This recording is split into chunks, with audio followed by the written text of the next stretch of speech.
السلام عليكم. اليوم حنعمل طبق حلا من ألذ الحلويات المصرية المعروفة، حلا أم علي، بطريقة سهلة وبسيطة، والمكونات موضحة في الفيديو. تعالوا نشوف الطريقة بالتفصيل. هنجيب 2 كوب من الحليب، ونص علبة من القشطة، ممكن نستخدم ملعقتين عادي، وكوباية كريمة حلويات، وربع كوب من الحليب المحلى، أو ممكن نستخدم سكر عادي، نص كوب من السكر. هنخلط كل المكونات دي مع بعض كويس، وممكن الخطوة دي نرفعها على النار شوية لحد ما تتقل. أنا ما رفعتها، عملتها كده بس. هنجيب البفتري، هنرصها في أي صينية فرن أو بايركس. بعد كده هجيب بيضة وهنزل عليها رشة من الفانيليا، وهخلطها كويس، وهمسح بيها الرغاية بتاعت البفتري. هدخلها في فرن درجة حرارته 180 فوق وتحت، 10 دقايق تحت و10 دقايق.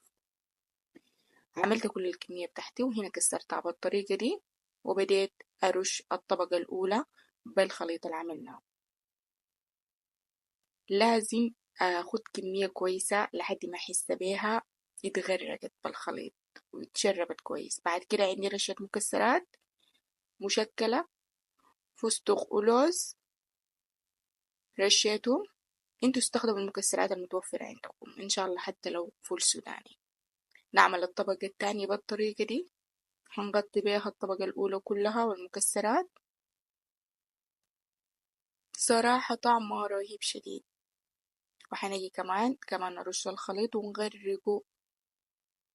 ما تنسوا الاشتراك في القناة وتفعيل زر التنبيهات عشان يصلكم كل جديد، وما تنسوا اللايك والشير، ووروني بتتابعوني من وين.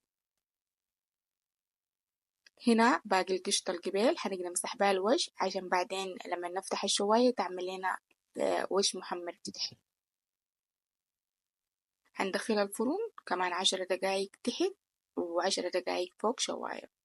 ورشيناه في الأول رشة مكسرات قبل ما أدخلها الفرن، والطعم حكاية. صراحة جربوها، وروني رأيكم في التعليقات.